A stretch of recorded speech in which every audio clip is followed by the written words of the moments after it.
The NCUA has come up with its corporate credit union regulation, come up with its legacy asset plan introduced on September 24th, as well as conserving 3 corporate credit unions. What do you see as the future of the corporate system? Well, we're very involved in working with a number of groups at looking at a path forward. First of all, I do think that NCUA's legacy asset plan does a good job of containing the costs of the crisis, allowing credit unions to recognize that the credit losses on the legacy assets as opposed to any market losses. They work very closely with Treasury. Obviously, they needed Treasury support to get the full faith and credit guarantee on the notes. And I also think that the ability to allow, if things work out better than expected, and we won't know until we have the benefit of hindsight, that the credit unions who took the losses, the capital losses in the conserved corporates, will have an ability to recover some of those losses if things improve. I don't think anyone necessarily expects that to occur, but a structure is in place to allow that. And that's something that CUNA and leagues advocated for quite actively early on. So we have a path forward. Now the question is, we have 5 conserved corporates, we have bridge charters, we have a new corporate rule, we have a new corporate chartering rule that's in the works. Where do we go from here? And there's some regional groups looking into that. There are individual credit unions and leagues who are looking into the future. I see CUNA's role as really coordinating as much as possible and in facilitating communications between those groups so that we ensure that we have a credit union-owned system going forward. Exactly what form that's going to take, as Chairman Matz said, credit unions are going to have to decide that. But we play a critical role in communications, and we're going to make sure that we help lead that effort going forward and give credit unions the tools they need to make those decisions. We're just now getting started, but we've got a lot of work to do going forward, and we'll make sure we're actively involved in that.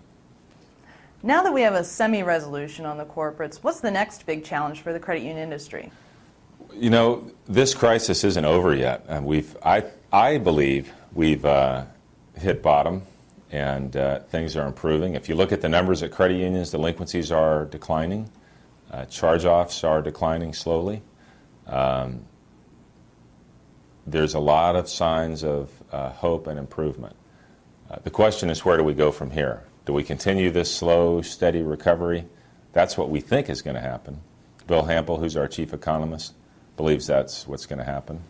But there could be external shocks, things that we don't foresee today, that could either help us or hurt us. So I think, the next challenge is just tracking this recovery very carefully, making sure credit unions are making the adjustments that they need to make to plan for the future, making sure, quite frankly, that in this unprecedented period of low interest rates, that we're aware of interest rate risk, that some have said we could enter a period of hyperinflation after this recovery. If that's to happen, that could be a problem if we're not prepared for it. So it's just being prepared for sort of the next turn in this economy. And nobody can predict with any real confidence exactly what's going to happen.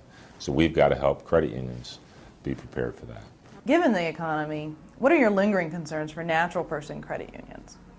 Well, in order for any real improvement in the economy to occur, we have to get this job situation has to improve. I mean, we can sort of limp along like we have been at 9.6% unemployment. I think that was the last number that was just released. But 9.6 really hides bigger problems in other areas. Unemployment's over 12% in California. It's over close to 14%, I think, in Nevada, and it's even higher in other states. We need improvement in the jobs market.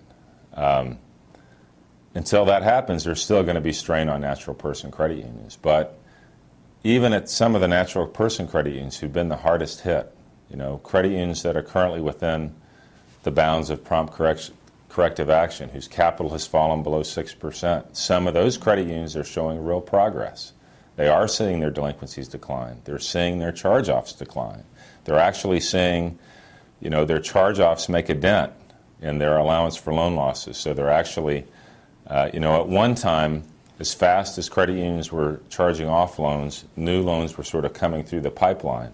And that seems to have stopped at some of the hardest hit credit unions. So we're encouraged. I mean, we're not out of the woods yet, but there are definite signs of improvement.